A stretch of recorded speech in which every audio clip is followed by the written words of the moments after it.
Их хурлын чуулганы нэгдсэн уралдааны эрдэс 45.2%-тай буюу 126 гишүүнээс 57 гишүүн хүрэлцэн ирсэн байна. Цаг 12 цаг 50 минут болж байна. 10 цагаас хойш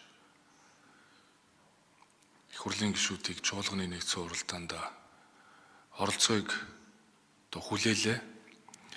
Дэлхийн цаг төрийн байдал хурцтаж, дайм өргөлдөөнд игдэж, олон улс орон энерги их үүсвэр түр шатхууны хомсдолд орж хэмэлтийн горимд шилжээд байна.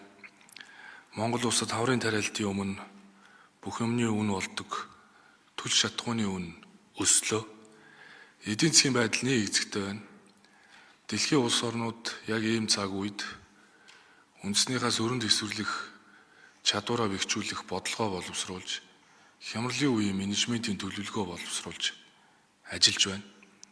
Гадаадын банк оруулж ирж зээлийн хүү буулгах, иргэддээ итгэж 8 нэрийн дэлгүүр дугуй засвараас эхлээд бизнес эрхлэгчдийг хүнд суртлаас шатанд нь чөлөөлөх, зөвшөөрлийн дарамтыг буулгах, татварын ачаа дарамтыг 2.70 их 80-аар хөнгөлөх, авилгачдын хөрөнгийн хураах гэх мэт хууль шийдлүүд хүлээгдэж байна. Харамсалтай нь улсын их хурлын хаврын ээлж чуулга эхэлснээс хойш 10 өдөрт улсын их хурл нэгж шийдвэр гаргаж, нэгж хууль хэлэлцсэнгүй. Хурал хаях, ажил хаях, бойкот хийх, улс төр хийх сөрөг хүчний эрхийг би хүндэтгэж байна.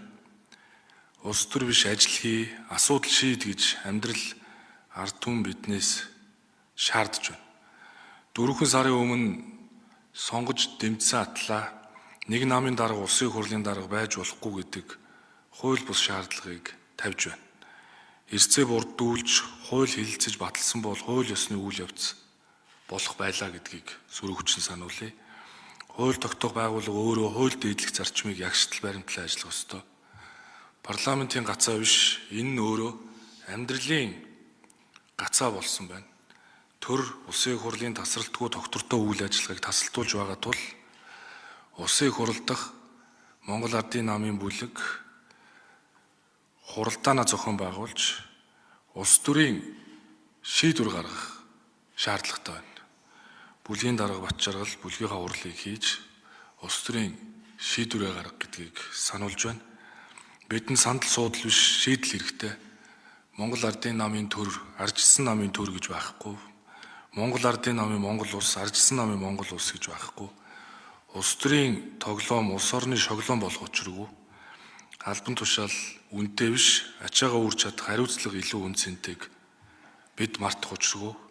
Бидэнд гацаа биш, гарц шийдэл хэрэгтэй.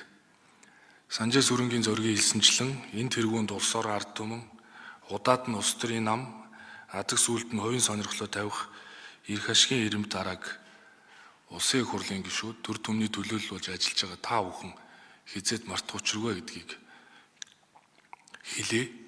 Төр төвшин төмөн олон амгалан байгуулдаг. Их хурлын чуулганы нэгдсэн уралдаа хойшлсны мэдэгтэй.